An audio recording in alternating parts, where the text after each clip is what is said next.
환율이 상승한다는 말은 한 나라의 통화 가치가 국제시장에서 떨어지고 외화의 가격이 상대적으로 높아진다는 뜻이다.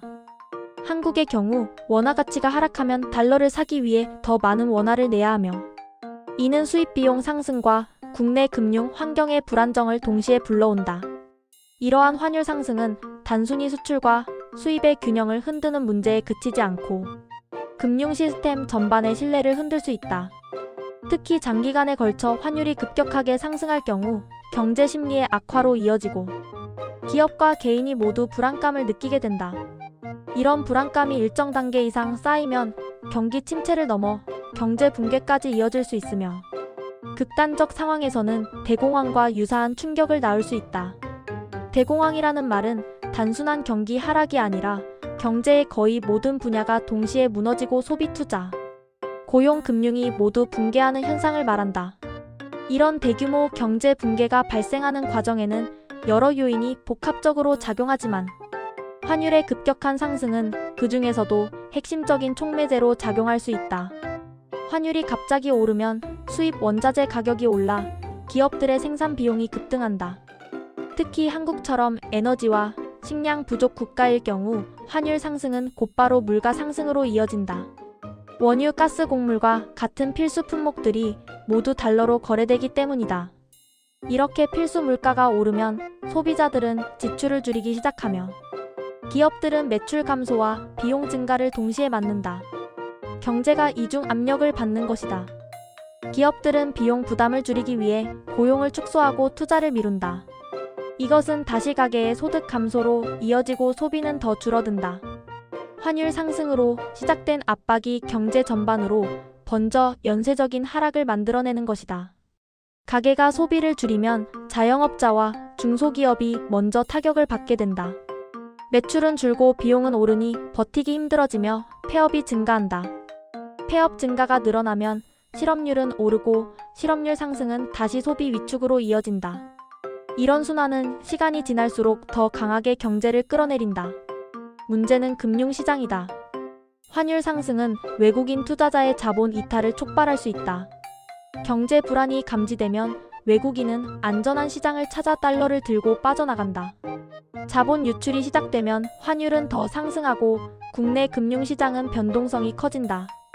이러한 자본 유출이 빠르게 진행될 경우 금융기관은 유동성 부족 문제에 직면한다. 금융기관이 자금을 운용하지 못하면 기업 대출이 줄어들고 이미 어려움을 겪고 있던 기업들은 자금 부족으로 도산한다. 금융시장의 불안정이 실제 기업의 생존을 위협하는 단계에 이르면 경제위기는 단순한 경기 후퇴를 넘어 붕괴로 이동한다. 환율 상승이 물가를 끌어올리면 통화 당국은 이를 잡기 위해 금리를 올릴 수밖에 없다. 금리가 오르면 대출이 어렵고 기업과 가게는 이자 부담에 시달린다. 특히 부채 비중이 높은 나라일수록 금리 상승은 곧바로 경제의 약점을 드러낸다. 기업은 갑작스러운 이자 부담을 견디기 어렵고 가게는 주택 대출과 신용 대출의 부담 때문에 소비를 급격히 줄인다.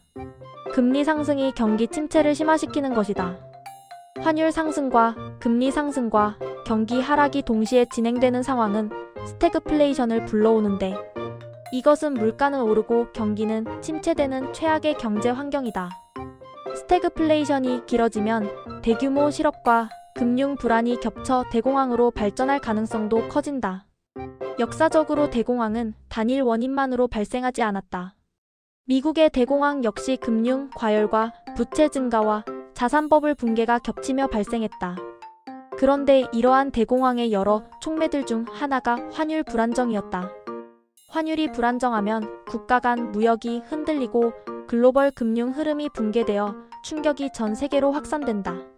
세계 경제가 서로 얽혀있는 지금은 환율 상승이 더 큰 파급력을 가지며 어느 한 나라의 위기가 다른 나라의 위기로 번지기 쉽다.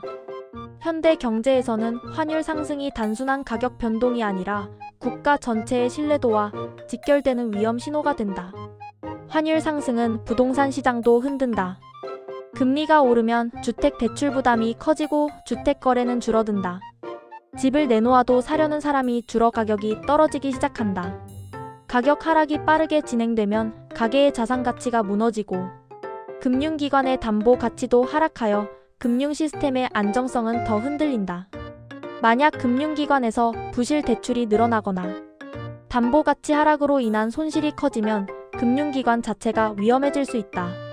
금융기관이 흔들리면 예금 인출 사태가 일어나고 이러한 금융 불안은 대공황의 전형적인 초기 징후다. 환율이 상승하면 국가의 외채 부담도 증가한다. 많은 나라가 대외 부채를 달러로 지고 있는데 환율이 상승하면 원화 기준 부채 규모가 커지기 때문이다. 국가 채무가 빠르게 증가하면 정부의 재정 부담이 커지고 재정 정책에 제약이 발생한다. 정부는 경제를 살리기 위해 지출을 늘리고 싶어도 외채 부담 때문에 과감한 정책을 펼치기 어렵다. 재정 여력이 줄어들면 경기 회복은 더디고 경제 불안은 장기화된다. 이런 상황에서는 민간 투자와 소비 또한 회복되기 어렵다. 환율 상승은 국가의 재정 능력과 정책 대응 능력을 약화시키는 것이다. 환율 상승이 계속되면 기업들은 해외에서 조달한 달러 부채를 갚는 데 더 많은 비용을 부담해야 한다. 수출이 많은 기업은 매출이 줄거나 환차손을 입을 수 있다. 기업이 환율을 관리하지 못하면 부채 부담 때문에 도산할 위험이 커지고 이는 산업 전체의 연쇄 도산을 불러올 수 있다. 산업 도산이 이어지면 실업률은 폭발적으로 증가하고 사회 불안이 커진다. 사회 불안이 커지면 소비 심리, 투자 심리는 더 얼어붙고 경제는 더욱 움츠러든다. 경제 전반이 움츠러들면 대공황으로의 가능성은 더 높아진다. 환율 상승은 심리적 요인까지 건드린다. 경제는 숫자와 그래프만으로 움직이지 않는다. 사람들의 기대와 불안 심리가 가장 큰 힘을 가진다. 환율이 오르고 물가가 오르고 금리가 오르는 상황에서는 사람들은 미래를 불안하게 느끼고 돈을 쓰지 않게 된다. 기업 역시 투자를 줄이고 현금을 모아 위험을 회피하려 한다. 모두가 위험을 피하려고만 하면 경제는 움직이지 않는다. 경제가 멈추면 성장 동력은 사라지고 수요와 공급이 동시에 축소된다. 이 심리의 경직이 오래 지속되면 사회 전체가 위기 모드로 빠져든다. 실업률은 자연스럽게 오르고 기업은 더 많은 비용을 감당하지 못한다. 금융기관도 대출 회수가 어려워지며 전체 경제는 얼어붙는다. 대공황은 이러한 현상이 극단적으로 심화된 상태다.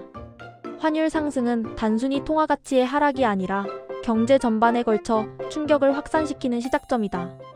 환율이 급격하게 오르는 구간에서는 기업, 가계, 금융기관, 정부가 모두 부담을 안고 움직이며 이 부담은 시간이 지날수록 더 커진다. 국가 전체가 연쇄적으로 흔들리기 시작하면 회복에는 더 큰 비용과 시간이 필요하다.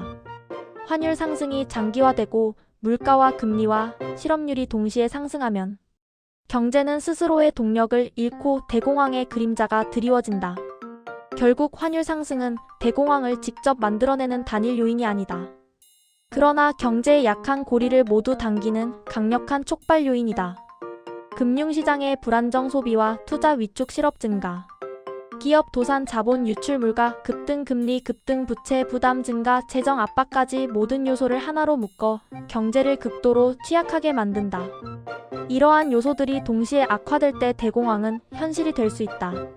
따라서 환율 상승은 단순한 가격 문제로 보아서는 안 되고 경제 안정성의 핵심 지표이며 경제 위기의 초기 신호로 이해해야 한다.